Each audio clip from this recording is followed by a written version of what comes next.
My name is Daniel Brooks, and my grandmother raised me like her own son.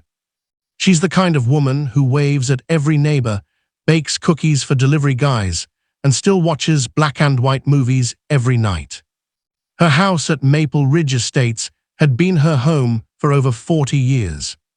It was her pride, her peace, and the last piece of my late grandfather's memory. But to the Maple Ridge HOA, she was nothing more than a violation waiting to be fined. The beginning. It started one summer morning when Grandma called me. Her voice was shaking. "Danny, honey, they sent me a letter. They're saying I have 30 days to leave my home." I froze. "What? Who's saying that?" "The HOA. They said my property has fallen below community standards." When I got to her place later that day, she handed me the letter. Final notice of non-compliance, immediate eviction pending. The reasons listed were ridiculous. Paint fading on the porch railing. Lawn unevenly trimmed. A birdhouse that didn't match community aesthetic. And the fines. Over $8,000 for a woman living on a fixed pension. The visit. The next morning, I went with Grandma to the HOA office. Behind the desk sat Pamela Rhodes, the HOA president, a woman with an icy smile and an attitude that screamed power trip. She looked us up and down like we didn't belong there. "Mrs. Brooks," she said sweetly, "we've warned you several times. Our community has standards to maintain." My grandmother, bless her heart, stayed polite. "I understand, dear, but I'm 82. I can't mow the lawn as often as I used to." Pamela's smile tightened. "Then perhaps Maple Ridge is no longer a suitable community for you." That line hit like a slap.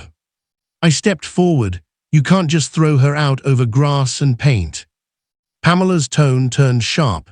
"Excuse me, sir, but the HOA's authority is clearly stated in our covenant.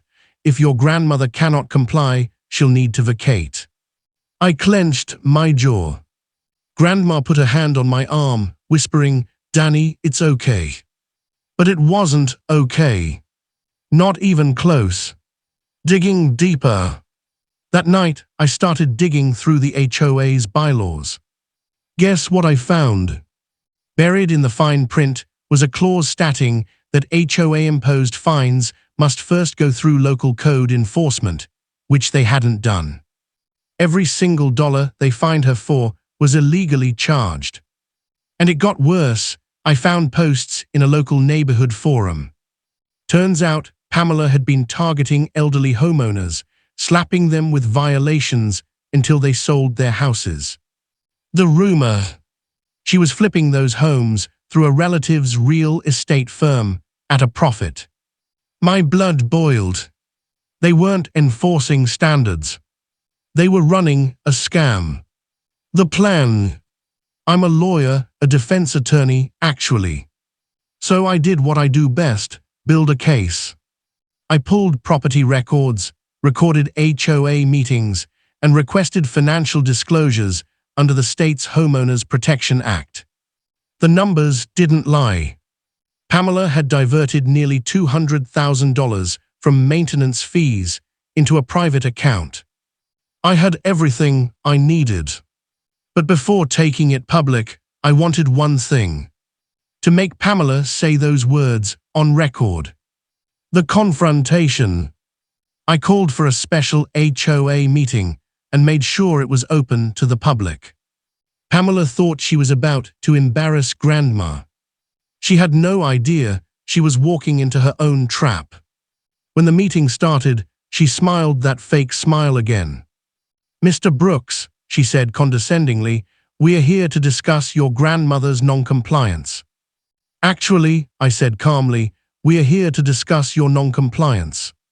The room went silent. I pressed play on my phone, a recording from a private conversation she'd had with another board member. Pamela's voice filled the room. "If we push the old ones out, we can sell the homes faster. Easy profit." Gasps echoed across the hall. Pamela's smile shattered.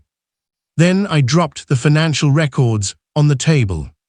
$200,000 missing from HOA funds. Care to explain? Her hands trembled. This is private, she stammered.